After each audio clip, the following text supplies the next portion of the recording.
அனைவருக்கும் வணக்கம். இந்த பதிவில் நாம் எதை பற்றி பார்க்க போகிறோம்னா, நீங்கள் யார்கிட்டையாவது கடன் கொடுத்து பணத்தை கொடுத்து ஏமாந்துருப்பீங்க. அவங்க திரும்ப கடனுக்கு அந்த பணத்தை திரும்ப கொடுக்கவே மாட்டாங்க. இழுத்தடிச்சிட்டே இருப்பாங்க. நம்ம என்ன தான் கேட்டாலும் கொடுக்கவே மாட்டாங்க. அப்படிப்பட்ட ஏமாந்த பணம் மறுபடியும் நம்ம கைக்கு வந்து சேர்றதுக்கு இந்த எளிய பரிகாரத்தை மட்டும் பண்ணுங்கள். கண்டிப்பாக நீங்கள் யார்கிட்ட கொடுத்தீங்களோ அவங்களே உங்களை தேடி வந்து இந்த பணத்தை கொடுப்பாங்கங்க. வாங்க அந்த பரிகாரம் என்னன்னு சொல்லி பார்க்கலாம். ரொம்ப ஈஸியான பரிகாரங்க. என்னோடய வாழ்க்கையில் நடந்த அனுபவ உண்மையை தாங்க நான் உங்களுக்கு சொல்லியிருக்கேன். இந்த பரிகாரத்தில் உங்களுக்கு தேவையானது 3 பொருள் மட்டும்தாங்க. வெற்றிலை எடுத்துக்கோங்க. அந்த வெற்றிலையில் கருப்பு இங்க் வச்சு, அதாவது பிளாக் லெட் இருக்கும் இல்லையா, பிளாக் லெட் வச்சு நீங்கள் யாருக்கு கடன் கொடுத்தீங்களோ அவங்களோட பேரை மேலே எழுதிக்கங்க. கீழே நீங்கள் எவ்வளோ அமௌண்ட்டு கொடுத்தீங்களோ 1 லட்சமா 10 லட்சமா 3 லட்சமான்றதை எழுதிக்கங்க. அதை எழுதிட்டு ஒரு டப்பாவில் போட்டுருங்க.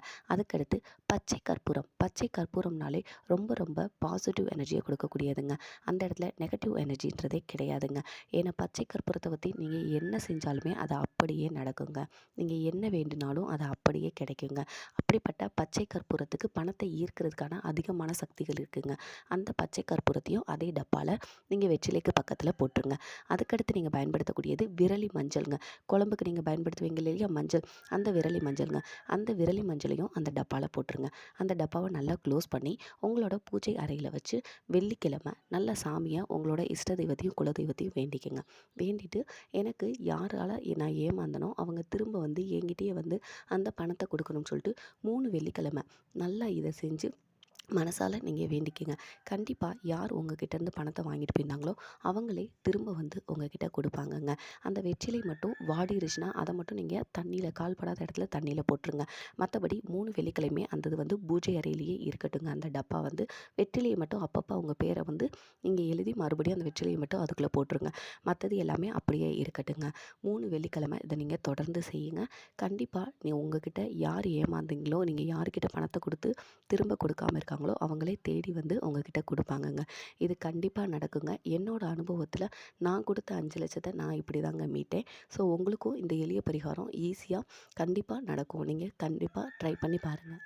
யாருமே பணத்தை வாங்கி வச்சுக்கிட்டு வேணும்னே கொடுக்காம இருக்க மாட்டாங்கங்க. அவங்களோட சூழ்நிலை கண்டிப்பாக அவங்கள கொடுக்க விடாமல் தடுத்துருக்கும். ஏதாவது ஒரு ரூபத்தில் அவங்களுக்கு பணம் கிடைக்காம இருந்திருக்கலாம். ஆனால் எப்படியாவது அவங்க கடனை அடைக்கணும்னு நினைப்பாங்க. இருந்தாலும் அவங்க கைக்கு பணம் சேராமல் இருந்திருக்கலாம். இந்த பரிகாரத்தை நீங்கள் செய்கிறது மூலமாக அவங்க பேரை எழுதி அவங்களோட பேர்கிட்ட நீங்கள் பச்சை கற்பூரம் இதை வைக்கிறது மூலமாக அவங்களுக்கும் பணத்தை கிடைக்கக்கூடியதாக கிடைக்க வைக்குங்க அந்த பச்சை கற்பூரம். அதுதாங்க இந்த பரிகாரத்தோட ஸ்பெஷல். நீங்கள் இப்படி வச்ச உடனே அவங்களுக்கு ஏதாவது ஒரு ரூபத்தில் அந்த பணம் கிடைச்சி அந்த பணத்தை உங்ககிட்ட வந்து கொடுக்க வைக்குங்க. இதுதாங்க இந்த எளிய பரிகாரத்தோட ரொம்ப ரொம்ப ஸ்பெஷலே இதுதாங்க. நீங்கள் கண்டிப்பாக செஞ்சு பாருங்கள். 100% ரிசல்ட் கிடைக்குங்க. இது என்னோடய அனுபவ உண்மையை தான் நான் போட்டிருக்கேன். அதனால் கண்டிப்பாக ரிசல்ட் இருக்கும். நீங்களும் செஞ்சு பாருங்கள். நீங்கள் நம்ம சேனலுக்கு புதுசாக இருந்தால் நம்ம சேனலை சப்ஸ்கிரைப் பண்ணிக்கோங்க. வீடியோ பிடிச்சிருந்துச்சுன்னா லைக் பண்ணுங்கள். அடுத்து ஒரு நல்ல பதிவில் உங்களை சந்திக்கிறேங்க. நன்றி, வணக்கம்.